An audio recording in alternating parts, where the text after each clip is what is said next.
नमस्कार दोस्तों। प्रधानमंत्री मोदी की कथनी और करनी में क्या फर्क है, इसे समझने के लिए कल देर शाम का एक वीडियो देखिए और कल देर शाम ही प्रधानमंत्री मोदी ने अपने भाषण में क्या कहा है उसे सुनिए और इन दोनों को सुनकर और देखकर आप तय कीजिए कि कहने और करने में क्या फर्क होता है। कल देर शाम प्रधानमंत्री मोदी ने खेलो इंडिया यूनिवर्सिटी गेम्स का वर्चुअल उद्घाटन किया और वर्चुअल उद्घाटन में जो कुछ कहा बहुत आम है, लेकिन जो कुछ कहा और जो इस तस्वीर में दिख रही है, इन दोनों में 36 का रिश्ता क्यों है, विरोधाभास क्यों है, यही हम समझाना आपको चाहते हैं। गौर से सुनिए, अगले 10 मिनट तक इस वीडियो को देखिए।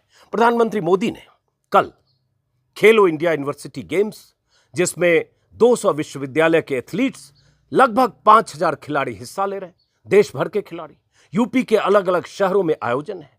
भव्य आयोजन कल लखनऊ में था, गौतम बुद्ध नगर, वाराणसी, 4 या 5 शहरों में यह आयोजन है। प्रधानमंत्री मोदी ने कल वर्चुअल उद्घाटन करते हुए भाषण दिया, संबोधित किया और उनका संबोधन अक्सर एक प्रवचन की तरह होता है। क्या कहा उन्होंने और क्यों मैं उनके भाषण से इस वीडियो को जोड़ रहा हूं, यह समझ में आपको आएगा। प्रधानमंत्री मोदी ने कहा, खिलाड़ियों को संबोधित करते हुए, उस भव्य समारोह की भव्यता के बीच अपनी बात कहते हुए, मैं आप सभी खिलाड़ियों को आने वाली प्रतिस्पर्धाओं के लिए बहुत बहुत शुभकामनाएं देता हूं। पिछले 9 सालों में भारत में खेलों का एक नया युग शुरू हुआ है। 9 सालों में ही हुआ है। इसके पहले भारत ने न तो विश्व कप जीता था, न भारत में हॉकी के ध्यानचंद हुए थे, हॉकी के जादूगर, न भारत में एक से एक खिलाड़ी हुए थे। हर खेल में प्रगट सिंह से लेकर मैरी कॉम तक, सुनील गावस्कर से लेकर कपिल देव तक, जिस भी गेम में नाम लें, हॉकी से लेकर हर गेम में। लेकिन प्रधानमंत्री मोदी, यही उनकी शैली है और इसी शैली के हिसाब से बीजेपी काम करती है। यही शैली दर्शकों के चेतना पर ऐसा असर डालती है कि लोग समझने लगते हैं जो कुछ इस देश में हुआ है 9 ही साल में हुआ है। ऐसा क्यों कह रहा हूं, इस वीडियो को दिखाऊंगा, शायद समझ में। उन्होंने कहा, पिछले 9 सालों में भारत में खेलों का एक नया युग शुरू हुआ है। यह नया युग विश्व में भारत को एक खेल शक्ति बनाने का ही नहीं है, खेलों के माध्यम से समाज के सशक्तिकरण का भी नया दौर है। एएनआई के हवाले से प्रधानमंत्री के भाषण का यह टुकड़ा, यह टेक्स्ट मैं आपको दिखा रहा हूं, सुना भी रहा हूं। अब 9 साल, खेलों का नया युग, और खेलों के नए युग में भूमिका किन की थी, और जो अभी ओलंपिक में मेडल लेकर आए, एशियन गेम्स में मेडल लेकर आए, कॉमनवेल्थ गेम्स में जिन्होंने भारत का झंडा बुलंद किया, दुनिया में भारत का नाम रोशन किया, तिरंगा लेकर खेल के मैदानों में चलते हुए पहलवान, चलती हुई बेटियां, वो जो आई, उन्हीं से जुड़ी हुई ये तस्वीर है, ये वीडियो है। कल देर शाम का, रात का भी होगा। आपको पता है, कल आंधी तूफान और बारिश जैसी स्थिति दिल्ली में भी थी। मैं तो पहाड़ में हूं, यहां भी जोरदार बारिश हुई है। कल बारिश में हुआ ये कि जंतर मंतर पर जो ओलंपियन खिलाड़ी, बेटियां, गोल्ड मेडलिस्ट 1 महीने से ज्यादा हो गए, 33 दिन हो गए, 33 दिनों से बीजेपी के सांसद, कुश्ती संघ के अध्यक्ष रहे ब्रजभूषण शरण सिंह की गिरफ्तारी की मांग को लेकर धरने पर बैठे हैं। मोदी से लगातार गुहार लगा रहे हैं, चिट्ठियां लिख रहे हैं। उन खिलाड़ियों को बैठने के लिए जो जगह है जंतर मंतर पर, वहां ऊपर प्लास्टिक की छत लगी है। शुरू में वो भी लगाने में उनको मशक्कत झेलनी पड़ी, लेकिन वो प्लास्टिक की छत आंधी तूफान और बारिश में किस तरह से किस अवस्था में गई और कैसे उसके बाद जहां वो बैठते हैं, नीचे कुछ गड्ढे लगे हैं, वहां पानी गिरा, सब गीला हुआ। जहां बैठा कौन है? बजरंग पूनिया, साक्षी मलिक, विनेश फोगाट, संगीता फोगाट, सत्यव्रत कादियान और ऐसे कुछ पहलवान और खिलाड़ी। ऐसे ही खिलाड़ियों ने तो भारत का नाम रोशन किया है और बीते 9 साल में इनकी भूमिका बहुत अहम है। और इन खिलाड़ियों से मुलाकातें प्रधानमंत्री मोदी ने अपने घर पर की है, जब ये मेडल लेकर आए थे, घर पर चाय और नाश्ते के साथ। और ये पहलवान वहां बैठे हैं और क्या हुआ है, बारिश ने क्या हाल किया है इनके उस धरना स्थल का, जहां कैसे रुके हैं, कैसे रात पर गुजारी है। और अब जब प्रधानमंत्री मोदी 2 दिन बाद देश की नई संसद का उद्घाटन करने वाले हैं, जिस संसद के उद्घाटन से 20 दलों ने खुद को दूर किया है, क्योंकि उनका मानना है कि राष्ट्रपति को संसद का उद्घाटन करना चाहिए था, लेकिन प्रधानमंत्री मोदी ने तय कर लिया कि मेरे सपनों की संसद है, इस संसद की परिकल्पना मैंने की है, तो इसका उद्घाटन मैं ही करूंगा। चाहे विपक्षी दल 20 दल हो, 22 दल हो, जो भी दल हो, 250 सांसद हो, आए या ना आए, क्या फर्क पड़ता है? उद्घाटन तो मैं ही करूंगा। राष्ट्रपति के उद्घाटन की बात वो करते रहे, क्या फर्क पड़ता है? लेकिन फिलहाल जरा गेम्स की भी बात कर लेते हैं। तस्वीर देखिए, वीडियो 35 सेकंड का ये वीडियो है। आप वीडियो देखिए, फिर मैं बताता हूं कि किस खिलाड़ी ने क्या कहा, और उसके बाद प्रधानमंत्री 9 साल की बात जब करते हैं तो उसका मतलब क्या है। इस वीडियो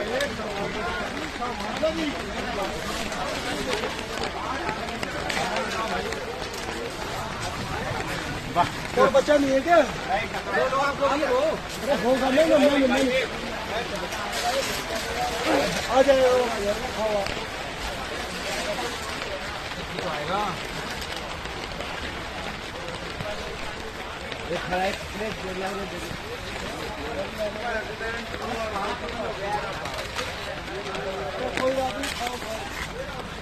ऐसे ही 35-36 सेकंड का वीडियो है।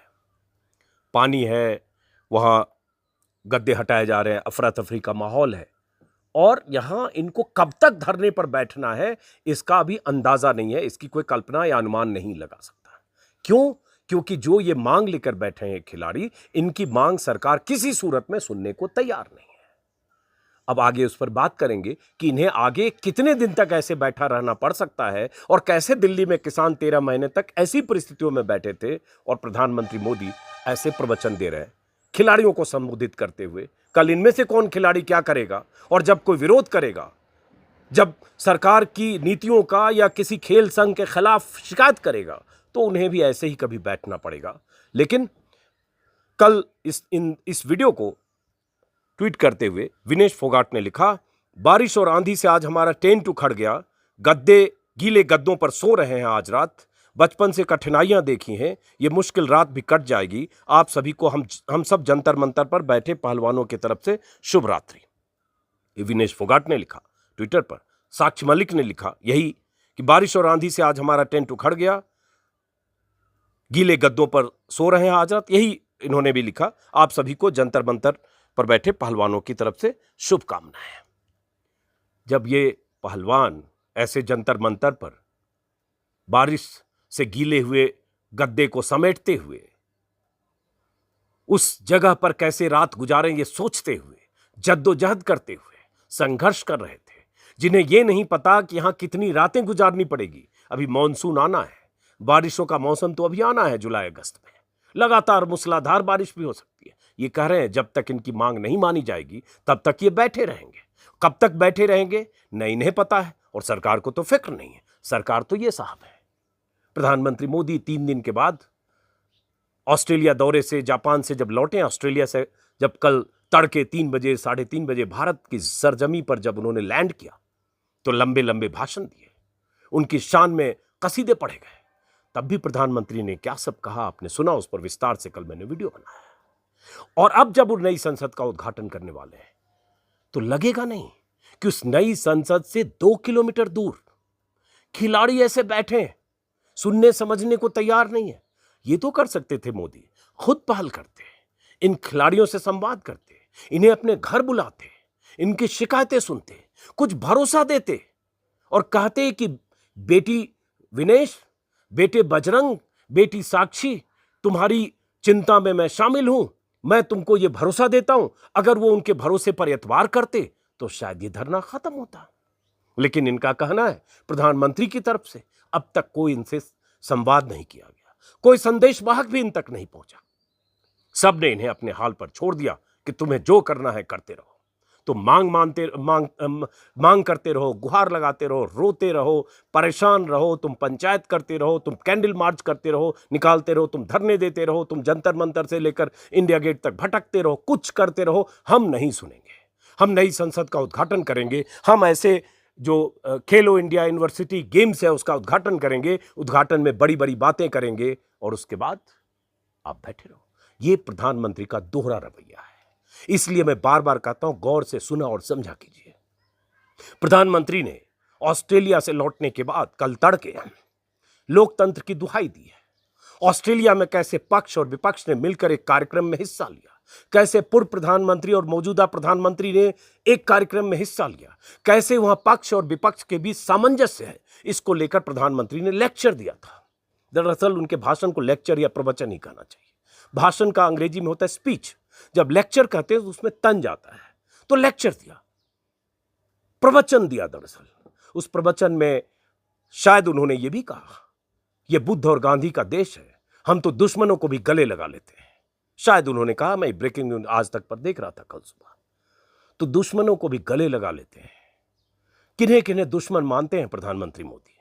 एक 20 दलों के सांसद जो कुछ कहते नहीं, कोई फर्क नहीं पड़ता, और एक ऐसे लोग जो आपसे कुछ मांग कर रहे हैं। तो मिलिए, बात करिए।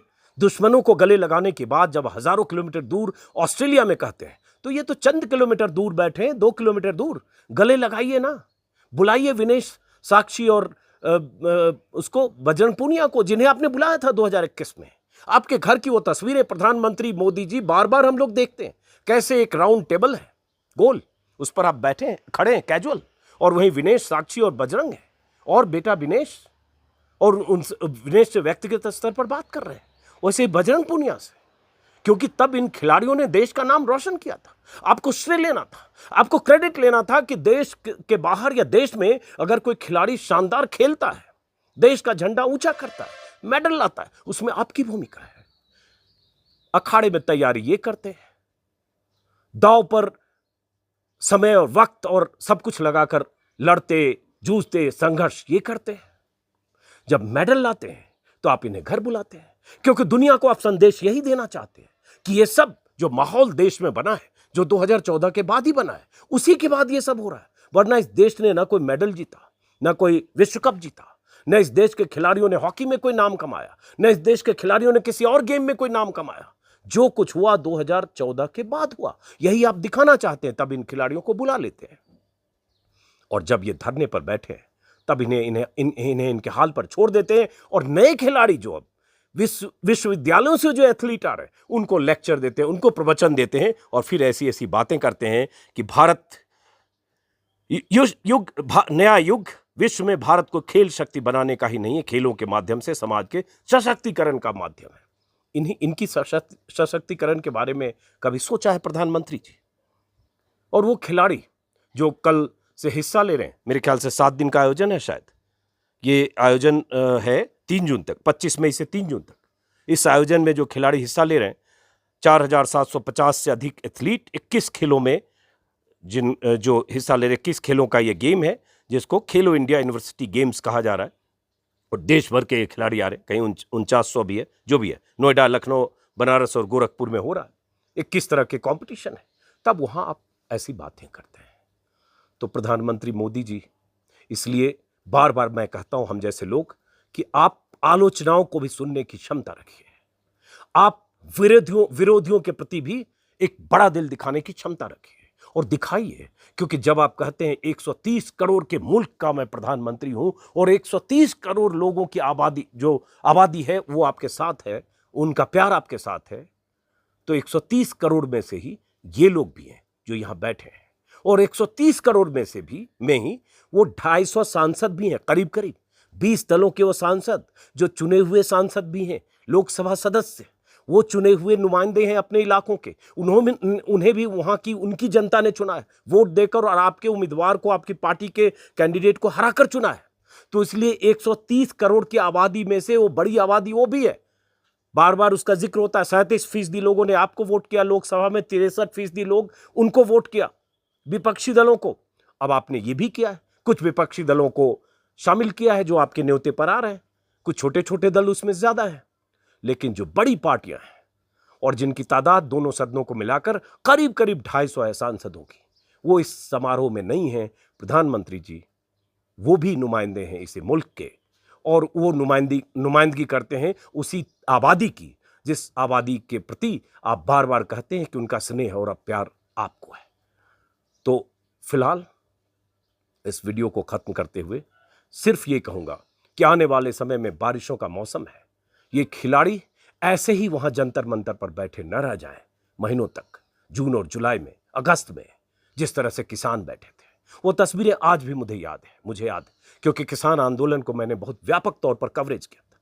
वो बारिश के मौसम में बारिश से जो पानी उनके टेंटों में समाया था, मूसलाधार बारिश, और बारिश की रफ्तार में, पानी की रफ्तार के बीच गीले गद्दों को समेटते हुए किसान, तंबू टेंट को बारिश में गिरते हुए देखकर उसके बाद भी संघर्ष के लिए तैयार वो किसान, वो सब मैंने अपनी आंखों से देखे थे। गाजीपुर बॉर्डर में देखा था, टिकरी बॉर्डर में देखा था, सिंघू बॉर्डर में देखा था। एक एक रात में 50-50, 100-100 तंबू को गिरे हुए देखा था। और वो किसान फिर बांस बल्ले और खूंटे पर अपने तंबू खड़े करते थे। 4 दिन बाद फिर बारिश में सब जमीन पर आता था, फिर भी गीले गद्दों पर सोते हुए या बिना गद्दे के प्लास्टिक बिछाकर, कुछ चादर बिछाकर कहीं ऊंची जगह पर जाकर सोते हुए उन किसानों ने 13 महीने तक दिल्ली की सीमाओं पर अपना आंदोलन किया था। और तब प्रधानमंत्री मोदी जी, आपने कहा, जब चुनाव सिर पर आ गया यूपी और पंजाब का, तब आपने कहा था कि आपकी तपस्या में कोई कमी रह गई थी। और तब वो किसान आपसे कुछ वादा लेकर लौटे थे। आपकी पार्टी, आपकी सरकार की तरफ से जो समझौता हुआ था उसमें कुछ वादे थे, वो वादे आधे से अधिक आज भी पूरे नहीं हुए। लेकिन मैं तो ये कह रहा हूँ, वैसी स्थिति में इन खिलाड़ियों को, इन बेटियों को, इन ओलंपियन को मत डालिए, इन्हें मैदान में जाने दीजिए, इनका भरोसा जीतिए, इनकी बात सुनिए, इनकी जो मांग है वो मानने की कोशिश करिए और इन्हें मैदान में भेजिए। देश का नाम ये रोशन करेंगे। इन्हें इस तरह से सड़कों पर मत छोड़िए कि रातें इनकी ऐसी गुजरे जैसी किसानों की गुजरी थी। वो तस्वीरें मैं किसानों के वक्त की मैं दिखा रहा हूँ, जो मैंने तब लगातार कवरेज किया था। और ऐसा मत करिए कि ऐसे 1 साल तक बैठे रहें, देश का छिछाल इधर होता रहे, बाहर के अखबारों में छपता रहे, और तब आप एक दिन आपको ज्ञान प्राप्त हो और आप कहें तपस्या में कमी रह गई।